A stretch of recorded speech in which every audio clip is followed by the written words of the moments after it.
Ksheeravani ക്ഷീരകർഷകർക്കായി radio Mattoli ഒരുക്കുന്ന പ്രത്യേക പരിപാടി ക്ഷീരവാണി.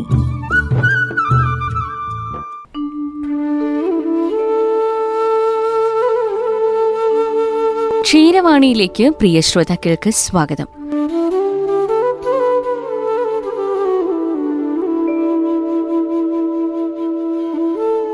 ക്ഷീരവാണിയിൽ ഇന്ന് എള്ളക്കൊല്ലി സ്വദേശിയായ രവി എന്ന ക്ഷീരകർഷകനെ പരിചയപ്പെടാം. രവിക്ക് ക്ഷീരമേഖല എന്നത് വെറും ഒരു ഉപജീവന മാർഗമല്ല, മറിച്ച് വർഷങ്ങളായുള്ള ഒരു സമർപ്പണം കൂടിയാണ്. പുലർച്ചെ തുടങ്ങുന്ന അധ്വാനവും പശുപരിപാലനവും ഒക്കെ അദ്ദേഹത്തിന്റെ ജീവിതത്തിന്റെ ഭാഗമായി കഴിഞ്ഞു. എള്ളക്കൊല്ലി സ്വദേശി രവിയുമായി ജോബിഷ് ജോസ് നടത്തുന്ന അഭിമുഖത്തിലേക്ക്.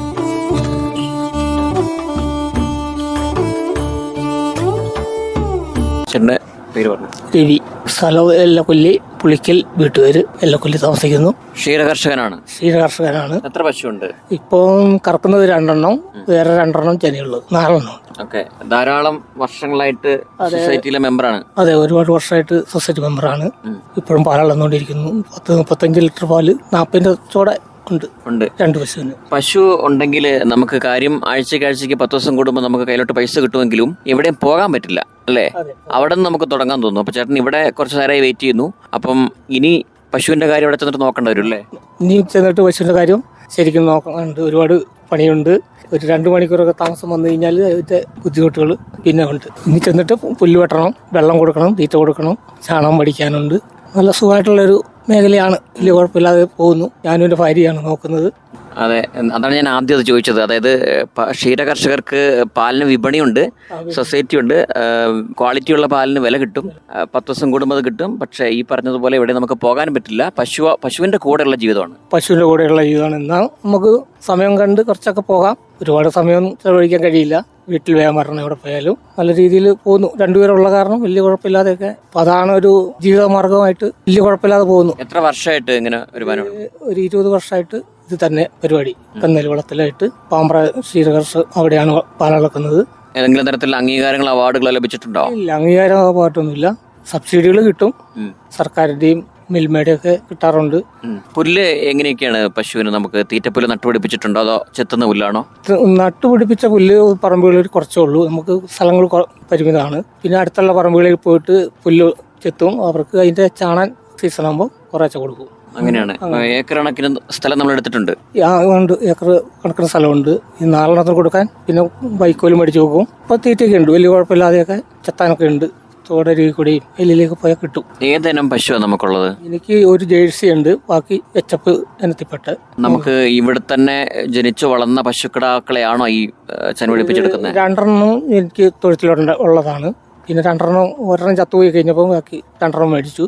പിന്നെ അങ്ങനെ കിടാക്കളെ ഒരുപാട് നോക്കാൻ പറ്റാത്തൊരു സാഹചര്യമാണ് ഉള്ളത്. 3-4 വളർത്താം. അതിക്കുള്ളിൽ ഒരുപാട് കിടാക്കളൊക്കെ ആകുമ്പോൾ നമുക്ക് വളർത്താൻ ബുദ്ധിമുട്ടാണ്. അപ്പം അതിനെ കൊടുത്ത് ഒഴിവാക്കും. ഈ കിടാക്കളെ കച്ചവടം ചെയ്യുമ്പോൾ ആവശ്യക്കാർ ധാരാളം പേര് വരാറുണ്ടോ? ഇഷ്ടംപോലെ ആൾക്കാർ വരും. നല്ല ഇനം കിടാക്കളൊക്കെ ആണെങ്കിൽ ഇഷ്ടംപോലെ ആളുകളുണ്ട്. പിന്നെ 3 കിടാക്കളാണെങ്കിൽ കച്ചവടക്കാർ, റോഡ് സൈഡിലാണ് എൻ്റെ വീട്. അപ്പം പെട്ടെന്ന് ആൾക്കാർ വരും. അതിലേക്ക് വരുമ്പോൾ ചോദിക്കും. അങ്ങനെ കച്ചവടമാക്കി കൊടുക്കും. പശുവിന് വിലയുണ്ട്, കിടാക്കൾക്ക് വിലയുണ്ട്, പാലിന് വിലയുണ്ട്. പക്ഷേ കഠിനാധ്വാനം ചെയ്യാൻ തയ്യാറാണെങ്കിൽ നല്ല വരുമാനം പശുവിൽ നിന്ന് ഉണ്ടാക്കിക്കൂടെ? കഠിനാധ്വാനം ചെയ്യുവാണെങ്കിൽ നല്ല വരുമാനം ഒരു മാന്യമായ രീതിയിലുള്ള വരുമാനം നമുക്ക് ഉണ്ടാക്കാം. അപ്പൊ എന്താണ് ഇതിന്റെ ഒരു പരിമിതിയായിട്ട് ചേട്ടൻ കാണുന്നത്? ബുദ്ധിമുട്ടെന്ന് പറഞ്ഞാൽ നമ്മൾ നേരം വിളിക്കുമ്പോഴേക്കണം, അതുങ്ങളെ കുളിപ്പിക്കണം, കഴുകണം. അതുങ്ങളെ പുറകിൽ എപ്പോഴും നമ്മൾ ഉണ്ടാവണം. അതായത് മറ്റു ജോലികൾക്കൊന്നും പോകാൻ കഴിയില്ല. മറ്റുള്ള ജോലികൾക്ക് നമ്മുടെ പറമ്പിൽ, അടുത്തുള്ള പറമ്പിൽ, നമ്മുടെ സ്വന്തം പറമ്പിൽ ലാസ്റ്റ് ചെറിയ പണികളൊക്കെ നമുക്ക് ചെയ്യാനുള്ള സമയം നമ്മൾ കണ്ട് കിട്ടും. അന്നേരം അനുസരിച്ച് ഇച്ചിരിയൊക്കെ ചെയ്യും. കറവയ്ക്ക് മുൻപ് നമ്മൾ വീട്ടിലെത്തണം. കറവയ്ക്ക് മുമ്പായിട്ട് എവിടെ പോയാലും ഒരു 1/2 മണിക്കൂർ നേരത്തെ വരണം. അതിനെ കഴുകണം, കുളിപ്പിക്കണം. അതിന് ഉള്ള ബുദ്ധിമുട്ടുകൾ അത്രേ ഉള്ളൂ. അല്ല വേറെ വലിയൊരു ബുദ്ധിമുട്ടായിട്ട് തോന്നിയിട്ടില്ല. ഇപ്പം മൃഗാശുപത്രി എന്നാണേലും മരുന്നുകളുണ്ട്, നല്ല ഡോക്ടർമാരുണ്ട്. അതുകൊണ്ട് വലിയൊരു പണ്ടത്തെ പോലെയുള്ള ബുദ്ധിമുട്ട് ഇപ്പം ഇല്ല എന്നാണ് എൻ്റെ ഒരു ചേട്ടൻ അങ്ങനെ അപൂർവം ആളുകളെ ഇങ്ങനെ പറയാറുള്ളൂ, അതായത് ഞാൻ തൃപ്തനാണ്, എല്ലാം കൊണ്ട് ഓക്കെയാണ്, എനിക്ക് നല്ല വരുമാനം ലഭിക്കുന്നു എന്ന് പറയാറുള്ളത്. ചില ആളുകളൊക്കെ പറയാറുള്ളത് എൻ്റെ പാലിൻ്റെ പൈസ മുഴുവൻ കാലിത്തീറ്റ പിടിച്ചു പോകുന്നു, കാലിത്തീറ്റ അല്ലെ, ആ രീതിയിലേക്ക് നെഗറ്റീവുകളും അല്ലെങ്കിൽ പ്രതിസന്ധികളും കൂടെ ഉൾപ്പെടുത്താറുണ്ട്. പക്ഷെ ചേട്ടൻ വളരെ ചിരിച്ചുകൊണ്ടും ബ്രൈറ്റായും ചേട്ടൻ പശുവിൽ നിന്നിട്ട് നേട്ടങ്ങളാണ് പങ്കുവെക്കുന്നത്. എന്തായാലും സന്തോഷമുണ്ട് കേൾക്കുമ്പോൾ. കാലിത്തീറ്റയിലേക്ക് നമുക്ക് വന്നാലോ? കാലിത്തീറ്റ ഞാൻ ഇപ്പോൾ 4 പശുക്കളുണ്ട്. അതിൽ ചെനകളിലാണെങ്കിൽ ഞാൻ കാലിത്തീറ്റ കൊടുക്കാറ് കുറവാണ്. പ്രസവിച്ച് കഴിഞ്ഞാലേ കൊടുക്കുള്ളൂ. പിണ്ണാക്ക് കൊടുക്കും. 5 കിലോ പിണ്ണാക്കുകളും ഒരു ദിവസം വേണം, മതി. അതുകൊണ്ട് ഞാൻ തൃപ്തിയായിട്ട് കൊടുക്കും. പിന്നെ 5 കിലോ കാലിത്തീറ്റ, ഒരു 5 കിലോ ചോളപ്പൊടി, പിന്നെ 1 കിലോ ഈ കറക്കുന്ന പശുക്കൾക്ക് 1 കിലോ പച്ചരിയുടെ 1/2 കിലോ പച്ചരി വെച്ച് ഒരെണ്ണത്തിനും 2 പേർക്കും കൂടി 1 കിലോ ഒരു ഡെയിലി ഓരോ കിലോ പച്ചരി. പശുവിന്റെ തീറ്റ അതാണ് നമ്മൾ തീറ്റ മറ്റുള്ള കൊടുക്കുന്നത്. എനിക്ക് 40 ലിറ്ററിന്റെ താഴെ പാലളക്കുമ്പോൾ എനിക്ക് 10 ദിവസം കൂടുമ്പോൾ 12,000 രൂപ കാലിത്തീറ്റന്റെയും പിണ്ണാക്കിന്റെ ഒക്കെ കഴിഞ്ഞിട്ട് 12 രൂപ കിട്ടാറ് ലഭിക്കും. ചേട്ടൻ അത്യാവശ്യം വിലയുള്ള ക്വാളിറ്റിയുള്ള പാലാണ് അളക്കുന്നത്. 42-41 ക്വാളിറ്റിയുള്ള പാലാണ്. ജേഴ്സിയും കൂടി ഉള്ള കാരണം കേട്ടോ, ഇല്ലെങ്കിൽ അത് കിട്ടില്ല. HF നമുക്ക് ദീർഘകാല കറവ് കിട്ടും. പക്ഷെ പശുവിന്റെ പാലിന് കുറച്ചും കൂടെ ക്വാളിറ്റി ജേഴ്സി ഉണ്ടെങ്കിൽ ജേഴ്സി പശുക്കളാണെങ്കിൽ എന്നാലും ഉണ്ട്. ജേഴ്സി പശുവിന് 10-20 ലിറ്റർ 22 ലിറ്റർ ഒക്കെ കിട്ടുന്ന വണ്ടിയിലുണ്ടായിരുന്നു. ഇത് ഈ ചെറുപ്പമഴ വന്നിട്ടൊക്കെ ചർമ്മമുഴയ്ക്കുള്ള വാക്സിനേഷൻ കൊടുത്തോ? ഇപ്പൊ ഈ പ്രാവശ്യം വന്ന് എല്ലാ പ്രാവശ്യം വന്ന് എടുക്കാറുണ്ട്. കുളമ്പ് രോഗത്തിന് ചെറുപ്പമഴ ഒക്കെ ഇപ്പൊ എടുത്തു പോയിട്ടേ ഉള്ളൂ, കുറച്ചേ ഉള്ളൂ പോയിട്ട്. ചേട്ടൻ്റെ അഭിപ്രായ പ്രകാരം നമ്മൾക്ക് ഏത് പശുവിനെയാണ് വളർത്താൻ നല്ലത്? ജേഴ്സിയാണ്, HF ആണോ? പാലിന്റെ കാര്യത്തിൽ ജേഴ്സിയാണ്. ലോങ് കറവ കിട്ടും നമുക്ക്, ഒരു മാന്യമായ രീതിയിൽ കിട്ടും. നല്ല കറവ കിട്ടുന്ന ജേഴ്സി ഉണ്ട്. നല്ലൊരു 10-22 ലിറ്റർ കിട്ടുന്ന ജേഴ്സികളൊക്കെ ഇഷ്ടംപോലെ ഉണ്ട്. അതിനൊന്നും അസുഖങ്ങൾ കുറവുണ്ട്, നല്ല തീറ്റ കുറവാണ്. മറ്റേതിന് ഒരുപാട് തീറ്റ വേണം, അപ്പോൾ അതിന്റെ പാലിന്റെ ക്വാളിറ്റി കുറച്ച് കുറയും. വയറെത്ര വീർക്കുന്നു അതിനനുസരിച്ച് പാല് കിട്ടുന്ന സാധാരണക്കാരെ പറയാറുള്ളത് എന്ന് വെച്ചാൽ തീറ്റ ഇഷ്ടം പോലെ കൊടുത്താൽ ഇഷ്ടം പോലെ പാല് കിട്ടും. അങ്ങനെ ഉണ്ടോ? അങ്ങനെ കിട്ടില്ല. നമ്മളൊരു ഒരു കൃത്യനിഷ്ഠ രാവിലെ വയറ് നിറച്ച് തീറ്റ കൊടുക്കുക, പിന്നെ ഒരു ഉച്ചയാകുമ്പോൾ ഒരു 2 മണിയൊക്കെ ആകുമ്പോൾ കൊടുക്കുക, പിന്നെ വൈകുന്നേരം 3 നേരമാണ് ഞാൻ കന്നുകാലിക്ക് തീറ്റ കൊടുക്കുന്നത്. ചേട്ടന് 3 നേരം കഴിക്കും, പശുക്കൾക്ക് 3 നേരം കൊടുക്കും. അവന് വെള്ളം 2 നേരവും കൊടുക്കും. കുടുംബത്തെ കുറിച്ചൊന്ന് പറയാം. ചേച്ചി, മക്കൾ? ഞാനും എൻ്റെ ഭാര്യയും ഒരു മകനും ഉള്ളൂ. അവൻ കല്യാണം കഴിച്ച് 2 കുട്ടികളുണ്ട്. അവൾ ഭാര്യയുണ്ട്. മകൻ ചെറിയ തൊഴിലായിട്ട് അവനങ്ങനെ പോകുന്നു. വേറെ ചെറിയ 2 മക്കളും ഉണ്ട്. അവരെ നോക്കണം, കന്നേലെ നോക്കണം. നല്ല സന്തോഷമായിട്ട് ഞങ്ങൾ പോകുന്നു, വലിയ കുഴപ്പമില്ല. പുതിയ തലമുറ തൊഴിൽ തേടി പോവാണ് മറ്റു സ്ഥലങ്ങളിലേക്കൊക്കെ. അവർക്കൊക്കെ ജോലിയുണ്ട്. അപ്പം ഈ തലമുറയോടുകൂടി ക്ഷീര മേഖല എന്ത് സംഭവിക്കുന്നതാണ് ചേട്ടൻ്റെ കാഴ്ചപ്പാട്? പുതിയ തലമുറ എന്തുകൊണ്ട് വരുന്നില്ല? അവർക്ക് ഇതിനോട് താല്പര്യമില്ല. കാരണം ഇത് മേത്ത് ചാണാൻ പറ്റും, തൊഴുത്ത് കയറാൻ ചാണാൻ പഠിക്കാൻ ബുദ്ധിമുട്ട്, അതിൻ്റെ മണം സ്മെല്ല് പറ്റില്ല. അവർക്ക് ഇതിനോടൊന്നും ഒരു താല്പര്യക്കുറവാണ് ഇപ്പോൾ ഉള്ള ചെറുപ്പക്കാർ കൂടുതലും ഉള്ളത്. പാലിന്റെ നിറം വൈറ്റ് ആണെങ്കിലും വൈറ്റ് കോളർ ജോബ് അല്ല അവർ നോക്കുമ്പോൾ. അല്ല, അവർക്ക് അതിൻ്റെ ഒരു ബുദ്ധിമുട്ടുകളാണ്. എൻ്റെ വീട്ടിലൊരു മകനുണ്ട്, പക്ഷെ അവൻ കന്നുകാലിനെ നോക്കാനൊന്നും വരാറില്ല. മകൻ കല്യാണം കഴിച്ചുകൊണ്ട് ഭാര്യയുണ്ട്. അവരൊന്നും കന്നുകാലിയായിട്ട് യാതൊരു ബന്ധവുമില്ല. പാൽ ചായ കുടിക്കും, അത്ര മാത്രമല്ല. ഉൾപ്പെടുത്തണ്ട, അതങ്ങനെ കേട്ട് കഴിഞ്ഞാൽ പണി കിട്ടും ചേട്ടന്. അല്ലാതെ വേറെ ഒന്നുമില്ല. വേറെ അവരൊന്നും ഈ പരിപാടിക്ക് താല്പര്യം ഇല്ല അവർക്ക്. പിന്നെ നമ്മൾ താല്പര്യം അവരോട് പറയാറുമില്ല. അതെ. അതൊരു വലിയ പ്രശ്നം തന്നെയാണ്. കാർഷിക മേഖല ഇനി വരും കാലങ്ങളിൽ എന്ത് സംഭവിക്കുന്നുള്ളത് ചോദിച്ചിരുന്നേ കിടക്കുക. അത് ഭയങ്കര ഒരു ഇതാണ്. കാരണം ഞാൻ അളക്കുന്ന ആ ഭാഗത്ത്, ഞാൻ അളന്നുകൊണ്ടിരിക്കുന്ന സ്ഥലത്ത് 10-30 പേര് അളന്നുകൊണ്ടിരുന്നു. ഇപ്പം ഞങ്ങൾ 3 പേരാണുള്ളത്. ബാക്കി എല്ലാവരും കന്നാലിനെ വിറ്റും ഒക്കെ ഒഴിവായിപ്പോയി. ആർക്കും ഇതിനോടൊരു താല്പര്യമില്ലാതെ നഷ്ടം എന്ന് പറയും. ഞാൻ നോക്കിയിട്ട് ഇതൊരു വലിയൊരു നഷ്ടം എന്ന് പറയാനൊന്നുമില്ല. മാന്യമായ രീതിയിലൊരു നമ്മുടെ തൊഴിലിനുള്ളൊരു വേതനം നമുക്ക് കിട്ടുന്നുണ്ട്. ഏത് പണിക്ക് പോയാലും അതിന് കിട്ടുള്ളൂ. ഇതും അതേപോലെ. പിന്നെ ഇടയ്ക്ക് കന്നാലി കാക്കളെ വിൽക്കുമ്പോൾ അതിനൊരു പൈസ ഉണ്ട്. പിന്നെ അയൽക്കൂട്ടത്തിൽ നിന്നൊരു പൈസ 1 ലക്ഷം 2 ലക്ഷം എടുത്താൽ നമുക്കൊരു വർഷം കൊണ്ട് അത് അടച്ചു തീർക്കാൻ കഴിയും. അതൊക്കെ ഒരു മെച്ചമുള്ളൂ. അല്ലാതെ ഒരുപാട് നമ്മൾ ഇതിന് പാല് വിറ്റിട്ട് കിട്ടുന്ന മുഴുവൻ നമ്മൾ ലാഭം വെക്കാൻ കഴിയില്ല.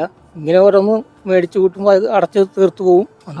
തൃപ്തിയുള്ള കർഷകനാണ് ചേട്ടൻ്റെ പേരെങ്ങനെയായിരുന്നു? എൻ്റെ പേര് രവി. രവിയേട്ടൻ അങ്ങനെ ഒരു തൃപ്തിയുള്ള കർഷകനാണ് അല്ലെ? കിട്ടുന്നത് പറയും അല്ലെ? ലാഭം പറയാതിരുന്നുകൊണ്ട് നമുക്ക് മെച്ചമൊന്നുമില്ല. ചില കർഷകർ എല്ലാം നഷ്ടമാണേ എന്ന് പറഞ്ഞുകൊണ്ടിരിക്കും അല്ലെ? ലാഭം കിട്ടിയാലും പറയും. അതായത് അവർക്കൊക്കെ കഴിഞ്ഞ വർഷമാണ് ലാഭം. അവർ പറയും കഴിഞ്ഞ വർഷം എനിക്ക് നന്നായി കിട്ടി, ഈ വർഷം പോക്കായി.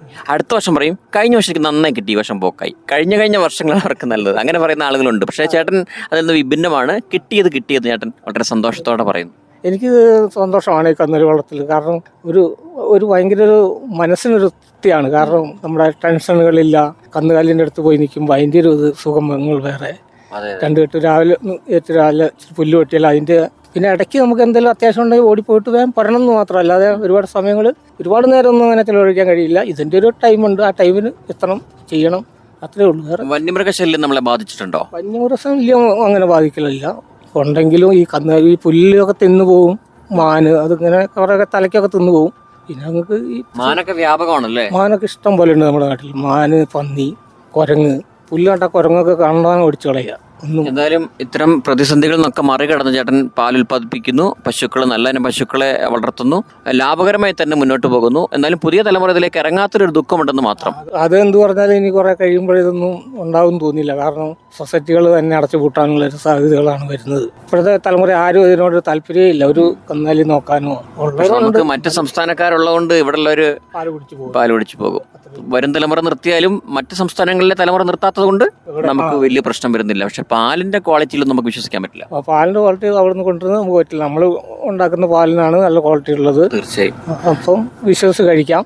നമ്മള് വീട്ടിൽ ഭാഗത്തൊക്കെ അളക്കുമ്പോൾ മേടിക്കുന്നത് നല്ല വിശ്വാസമുള്ളവരുടെ പാല്. എല്ലാവരും ഒരുപാട് മേടിക്കാനേ ആൾക്കാരുള്ളൂ. ഞങ്ങൾ 3 പേരെ ഇപ്പോൾ ഉള്ളൂ. 30 പേര് അളന്നുകൊണ്ടിരുന്ന സ്ഥലമാണ്. 3 പേര്. എന്തായാലും ധാരാളം ആളുകൾ പാൽ ഉൽപാദന ക്ഷീരമേഖലയിലേക്ക് കടന്നു വരട്ടെ, പുതിയ തലമുറയെ ആകർഷിക്കാൻ തരത്തിൽ ക്ഷീരമേഖല വളരട്ടെ എന്ന് ആശംസിക്കുകയാണ്. ചേട്ടന് എല്ലാവിധ ആശംസകളും അഭിനന്ദനങ്ങളും. ചേട്ടൻ വളരെ ബ്രൈറ്റായി, സന്തോഷത്തോടെ, ലാഭകരമായി പാൽ ഉൽപ്പാദിപ്പിക്കുകയും ഹാപ്പിയായി മുന്നോട്ട് പോവുകയും ചെയ്യുന്നു. എന്തായാലും താങ്ക് യു ചേട്ടാ. Thank you. Okay, thank U.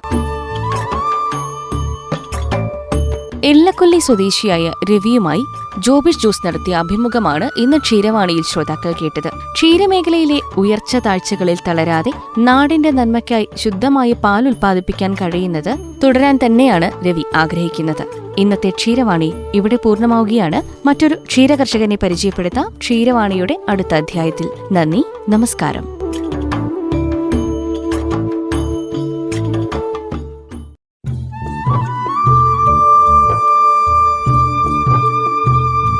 Ksheeravani ക്ഷീരകർഷകർക്കായി radio Mattoli ഒരുക്കുന്ന പ്രത്യേക പരിപാടി